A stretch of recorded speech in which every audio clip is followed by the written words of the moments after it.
اللہ رب محمد صلی اللہ علیہ وسلم نحن عباد محمد صلی اللہ علیہ وسلم اللہم رب اشرح لی صدری ویسر لی امری واحلل عقدۃ من لسانی یفقہوا قولی بسم اللہ الرحمن الرحیم نصیحتی ہفتدہم 17ویں نصیحت یکے از بزرگاں می فرمایند کہ عالم آ کسرا تواں گفت کہ علم او را از نا کردنی ہاں باز دارد۔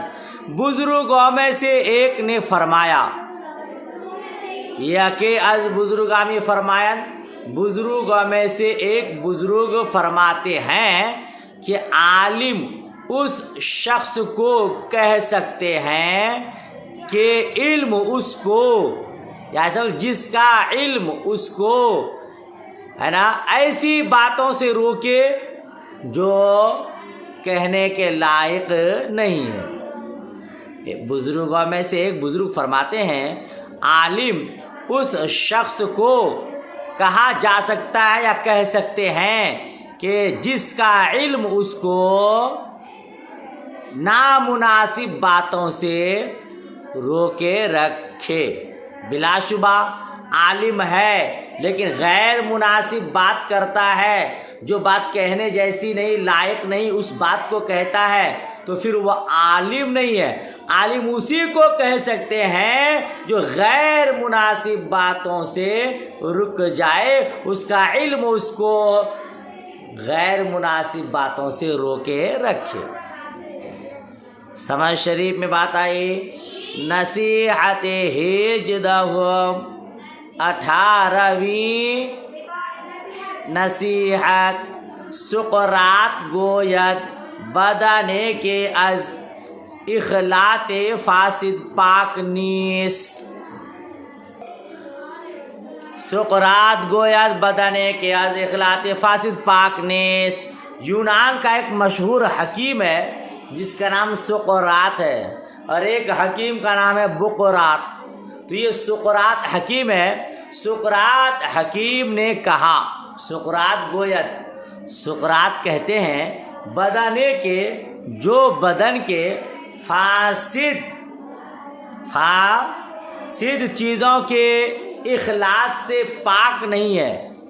آج اخلاط پر، اخلاط کا معنی کیا ہے؟ یہ خلط کی جمع ہے۔ بدن 4 خلطوں سے بنا ہوا ہے: سودا، صفرا، خون، بلغم۔ تو حکیم سقراط یونان کے مشہور حکیم ہے، وہ کہتے ہیں جو بدن فاسد اخلاط سے پاک نہیں ہے، یعنی اس کا سودا صحیح نہیں ہے، اس کا صفرا صحیح نہیں ہے، خون صحیح نہیں ہے، بلغم صحیح نہیں ہے، ہرچی اورا غذا می دہی موجب تزاید مادہ مرض گردد۔ ہرچی اورا، جو غذا کے اس کو تو دے، ہرچی اورا غذا می دہی، جو کچھ اس کو غذا تو دے، مادہ بیماری کے بڑھنے کا سبب ہوگا۔ موجب تزاید، تزاید کا معنی بڑھنا، مادہ مرض گردد، بیماری کے مادہ کے بڑھنے کا سبب ہوگا۔ ارے بھائی، بدن کا سودا صحیح نہیں ہے، صفرا صحیح نہیں ہے، بدن میں خون درست نہیں ہے، فاسد خون ہے، خون خراب ہو چکا ہے، بلغم صحیح نہیں ہے، تو اب کہتے ہیں کہ اگر یہ سب چیزیں صحیح نہیں ہے تو جو کچھ تو اس کو کھلائے گا وہ بیماری کو اور بھی بڑھائے گا، بیماری کو اور۔ اسی لیے یہ سب ساری چیزیں بدن میں صحیح ہونا چاہیے۔ کہتے ہیں وہی رمزیس ازا کہ اگر نفس ناطقہ از اخلاق ذمیمہ پاک نباشد، تعلیم علوم پورا موجب ازدیاد فساد می شود۔ وہی رمزیس، یہ اشارہ ہے، یہ اشارہ ہے ازا کے، اس کی طرف کہ اگر نفس ناطقہ، انسان کا نفس برے اخلاق سے پاک نہیں ہوگا، یہ اشارہ ہے اس کی طرف کہ اگر انسان کا نفس برے اخلاق سے پاک نہیں ہوگا، تعلیم علوم کی تعلیم اس کو زیادتی فساد کا سبب ہوتا ہے، فساد کی زیادتی کا سبب ہوتا ہے۔ نہیں سمجھے؟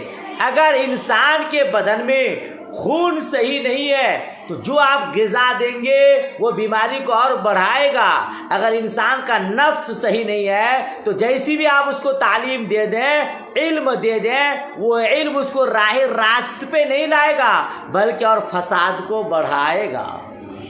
بہت سارے عالم کو آپ نے دیکھا ہوگا، بہت سارے لیکچرار کو آپ نے دیکھا ہوگا، دنیاوی تعلیم حاصل کر لی، دینی تعلیم حاصل کر لی، علم کا پہاڑ اس کو آ گیا، اب وہ کیا کرنے لگا؟ دین میں بگاڑ پیدا کرنے لگا، نئے نئے فتنے قائم کرنے لگے، اپنی چرب زبانی کی وجہ سے لوگوں کو گمراہ کرنے لگے۔ تو اگر انسان کا نفس صحیح نہیں ہے، اس کا دل و دماغ صحیح نہیں ہے، اس کی نیت میں کھوٹ ہے، تو جیسا بھی علم اس کو دے دیجئے وہ علم اس کی نجات کا سبب نہیں ہوگا بلکہ اس کی غارت اور تباہی کا سبب بن جائے گا۔ اسی لیے نیت درست ہونی چاہیے، دل صحیح ہونا چاہیے کہ انشاءاللہ عز و جل علم حاصل کریں گے اور لوگوں کو رشد و ہدایت دیں گے۔ ہاں، ورنہ آپ کو معلوم ہے شیطان کو بھی بہت علم تھا اور اس نے اپنی علم کی بنیاد پر گمراہی کو اختیار کیا۔ بات سمجھ شریف میں آئی تو آگے بڑھیے۔ نصیحت 19ویں نصیحت، حکم آئے ہند گفتہ ان کہ دوستی 4 درجہ دارد۔ ہندوستان کے حکیم لوگوں نے کہا ہے، ہندوستان کے حکیم لوگ کہے ہیں دوستی 4 درجہ رکھتا ہے، دوستی 4 درجہ رکھتی ہے، یعنی دوستی کے 4 مقام ہیں، 4 درجے ہیں۔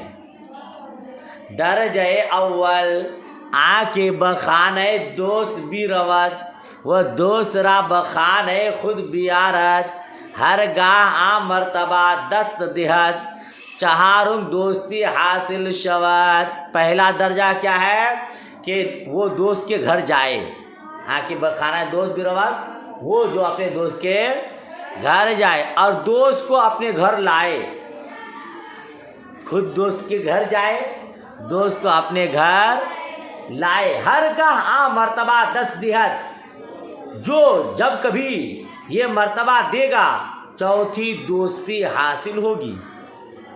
4تھی دوستی، ہاں، خود دوست کے گھر جائے، دوست کو بلائے تو 4تھی دوستی حاصل۔ درجہ دوم، دوسرا درجہ، دوسرا مرتبہ، آس کے بخانہ دوست چیز بخورت و دوسرا بخانہ خود چیز بخورانت، چون بدی حد برسد نیم دوستی حاصل شدہ باشد۔ دوسرا مرتبہ سنیے گا، دوسرا درجہ وہ ہے کہ دوست کے گھر کوئی چیز کھائے، دوست کے گھر میں، اور دوست کو اپنے گھر میں کوئی چیز کھلائے، دوست کو اپنے گھر میں کوئی چیز، کیوں بدی حد برسد، جب اس حد کو پہنچے گی، جب دوستی اس حد کو پہنچے گی، آدھی دوستی حاصل ہو گئی ہوگی، آدھی دوستی، یہ دوسرا درجہ۔ درجہ سوم آس کہ دوسرا چیزیں بدہت و اگر دوست چیز بدہت بگیرت، چون بدی پایا برسد سے ربع دوستی بحصول انجامت۔ چوتھا مرتبہ یہ ہے کہ دوست کو کوئی چیز دے، دوست کو، اور اگر دوست کوئی چیز دے تو لے لے، جب اس مرتبہ کو پہنچے گی، جب دوستی اس مرتبہ کو پہنچے گی، سے ربع دوستی بحصول انجامت، کیا معنی کریں گے سے ربع کا؟ 3/4 دوستی حاصل ہو جائے گی، 3/4 دوستی۔ درجہ چہارم، آس کے از از راز دل خود دوست را آگاہ نماید و دوست را نیز باید کہ بر اسرار دلی پورا مطلع گرداند. چوتھا درجہ یہ ہے کہ اپنے دل کی راز دوست کو بتائے. اپنے دل کی راز، اور دوست کو چاہیے کہ وہ اپنے دل کی راز سے اس کو باخبر کرے. اس کو باخبر، دوست اپنے دل کی بات دوست کو سنائے تو دوست کو بھی چاہیے کہ وہ بھی اپنی دل کی بات اس کو باخبر کرے. وہ چوں بئی مرتبہ برست، اور جب اس مرتبہ کو دوستی پہنچے گی تمام دوستی حاصل شدہ باشد، تمام دوستی حاصل ہو گئی ہوگی. وہ مرتبہ دوستی ازاں بالا تر نیست، اور دوستی کا مرتبہ اس سے زیادہ بلند نہیں ہے. دوستی کا مرتبہ اس سے زیادہ بلند. ماشاءاللہ ماشاءاللہ، آپ نے گلزار دبستہ کے تمام نصیحتوں کو بھی پڑھ لیا ماشاءاللہ. اب کل انشاءاللہ تبارک و تعالیٰ سوال جواب، اچھا کل تو جمعہ ہے، سنیچر کو انشاءاللہ تبارک و تعالیٰ سوال و جواب پڑھاؤں گا. تب تک کے لیے الوداع، اللہ حافظ.